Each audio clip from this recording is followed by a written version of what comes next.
கர்த்தருடைய பரிசுத்த நாமத்திற்கு மகிமை உண்டாவதாக. இந்த காலைவேளையிலே உங்கள் அனைவரையும் ஆண்டவராகிய இயேசு கிறிஸ்துவின் இன்ப நாமத்தில் உங்களை அன்போடு வாழ்த்தி வரவேற்கிறேன். விண்துளிகள் வாயிலாக இந்த நாளில் சந்திப்பதிலே மிகுந்த மகிழ்ச்சி அடைகிறேன். எபிரெயர் 13ஆம் அதிகாரம் 12வது வசனம் சொல்கிறது, இயேசுவும் தம்முடைய சொந்த இரத்தத்தினாலே ஜனத்தை பரிசுத்தம் செய்யும்படியாக பாடுபட்டார். இந்த நாளின் செய்தியின் தலைப்பானது இரத்தத்தினாலே பரிசுத்தம். உங்களுடைய பரிசுத்தத்தின் மேல் அளவற்ற அன்பும் வைராக்கியம் கொண்ட கர்த்தர் தம்முடைய சொந்த இரத்தத்தை ஊற்றி கொடுத்து உங்களை பரிசுத்தமாக்க சித்தமானார். தேவன் தம்முடைய ஒரே பேரான குமாரனை நம்முடைய பரிசுத்தத்துக்காக அர்ப்பணித்து எத்தனை பெரிய தியாகம்!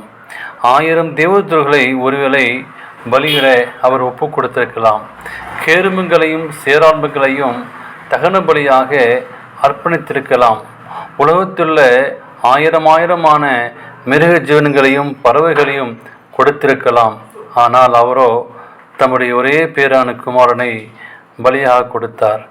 வேதம் சொல்கிறது, இயேசு கிறிஸ்துவின் இரத்தம் சகல பாவங்களை நீக்கி நம்மை சுத்திகரிக்கும் என்று யோவான் 1:7 வாசிக்கிறோம். ஒருமுறை மார்ட்டின் லூத்தர் சாத்தானை சோதித்தான். நீ உன்னை பரிசுத்தவான் என்று சொல்லாதே, நீ எவ்வளவு பெரிய பாவங்களை செய்திருக்கிறாய் என்பதை பார் என்று சொல்லி ஒரு பெரிய பாவப்பட்டியலை காண்பித்தார். எல்லாம் அவர் செய்த பாவங்கள் தான். சிறிதும் பெரிதுமாய் ஏராளம் அதில் எழுதப்பட்டிருந்தது.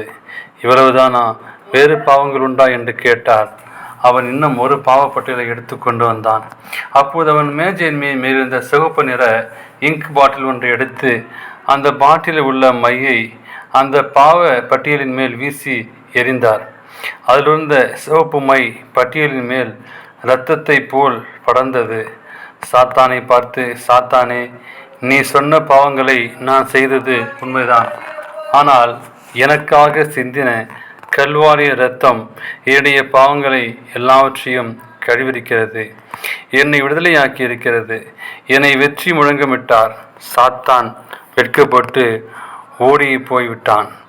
தேவ பிள்ளைகளே, கர்த்தர் தம்முடைய இரத்தத்தை சிந்தி உங்களை கழுவி சுத்திகரிக்க யார் உங்களை குற்றவாளியாய் தீர்க்க முடியும்? எந்த மனுஷன் உங்களை பாவி என்று தீர்க்க முடியும்? மனசாட்சியும் கூட உங்களை குற்றவாளியாக தீர்க்க முடியாது.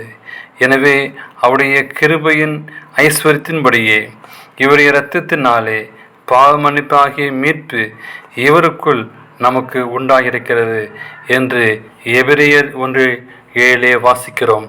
தேவன் தாமே உங்களை ஆசீர்வதிப்பாராக. ஆமேன்.